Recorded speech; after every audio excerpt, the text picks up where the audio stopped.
Fams, ada yang lagi rame nih. Di Denpasar, Bali ada warung seafood di perkampungan dengan menu andalan kepiting yang ukurannya tidak biasa.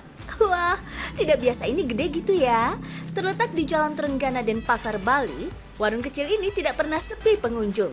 Meski hanya berada di pinggir jalan, size-nya di sini berukuran besar. Kepiting sultan ini misalnya, memiliki berat antara 500 gram hingga 1 kilogram. Setiap hari, warung yang dikelola pasangan suami istri ini bisa menjual sekitar 14 ekor kepiting dengan berbagai varian bumbu. Salah satu andalannya adalah bumbu saus padang dan saus manis. Walau hanya menggunakan bumbu utama bawang bombay, bawang putih, dan cabai serta daun bawang, sensasi rasa begitu kuat mengalahkan aroma amis kepiting ini sendiri. Kita cobain kepiting sultan yuk fans! Kenapa disebut kepiting sultan? Karena memiliki ukuran yang besar. Untuk harga, warung ini menjual relatif lebih murah, yakni mulai dari Rp30.000 per 100 gram. Rata-rata kepiting sumutan yang dijual beratnya di atas 500 gram.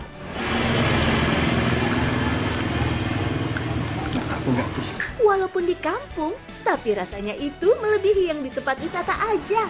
Wih, mantap fams!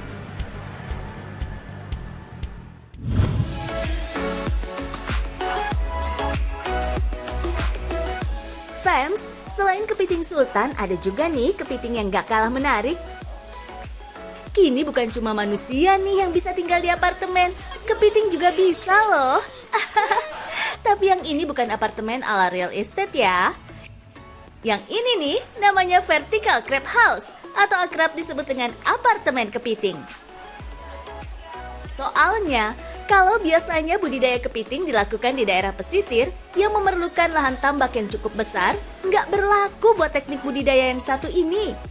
Budidaya kepiting ala Zarfan dan kawan-kawan ini cukup dan bisa banget dilakukan dari dalam rumah aja loh fams. Tujuannya untuk pembesaran kepiting agar menghasilkan kepiting yang berkualitas, cepat, dan tentunya dengan cara yang mudah serta inovatif.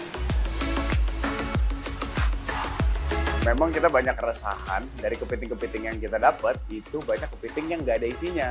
Jadi memang kepiting itu kan cangkangnya di luar, nggak seperti ayam atau sapi. Jadi ketika kita buka itu kepitingnya, wah ternyata nggak ada dagingnya sama sekali. Nah pada akhirnya kita membuat inovasi yang namanya si crab house ini untuk melakukan penggemukan. Dan penggemukan itu dilakukan itu nggak lama, cuman 10 hari loh gitu. Jadi setelah 10 hari kepiting kosong kita masukin ke dalam crab house dan kita kasih makan, lalu kepitingnya itu langsung jadi gemuk. Kepiting dipelihara di wadah-wadah berbentuk kotak yang disusun bertingkat dan dialiri air.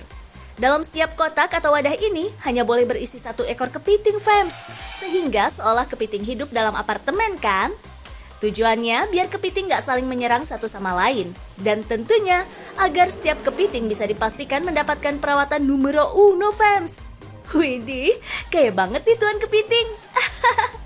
Selain wadah atau rumah kepiting ini, aliran air juga nggak boleh luput dari perhatian. Air yang digunakan merupakan campuran air laut dan air tawar, atau biasa disebut dengan air payau. Untuk mendapatkan air yang sesuai dengan standar, harus melewati beberapa proses dalam kamar-kamar alias ember ini fams. Setiap embernya memiliki fungsi yang berbeda. Begini kira-kira penjelasannya. Pertama, air kotor disaring dengan kapas yang disebut dengan dakron. Fungsinya untuk menyaring kotoran-kotoran yang masih terlihat mata. Kemudian masuk ke tahap skimmer protein. Tahap ini fungsinya untuk menyaring kotoran-kotoran yang tidak terlihat mata. Misalnya seperti air seni kepiting dan bakteri-bakteri. Kotoran ini selanjutnya akan masuk ke dalam skimmer protein dan dijadikan buih yang selanjutnya akan dibuang. Belum selesai. Bagian-bagian yang tersisa setelah itu diurai lagi dengan rumah-rumah bakteri yang disebut dengan biofilter. Biofilter ini bertujuan untuk mengurai zat amonia menjadi bakteri yang baik. Nah, baru di ember terakhir merupakan air bersih yang langsung dialirkan ke dalam rumah kepiting fams. Selain gak memerlukan lahan yang luas dan alat yang rumit, kepiting yang dihasilkan dari proses budidaya crab house atau apartemen kepiting ini katanya juga memiliki kualitas yang jempolan loh fams. Makanya nggak heran kalau peminatnya banyak banget. Kualitasnya tentunya bisa dilihat dari ukuran kepiting yang ada di sini nih fams. Bukan cuma berat, isian dagingnya juga berlimpah. Penjualan kepiting dari sini bukan cuma untuk wilayah Jakarta loh, Fems, tapi hingga ke berbagai daerah di Indonesia. Tepuk tangan dulu dong, Fems.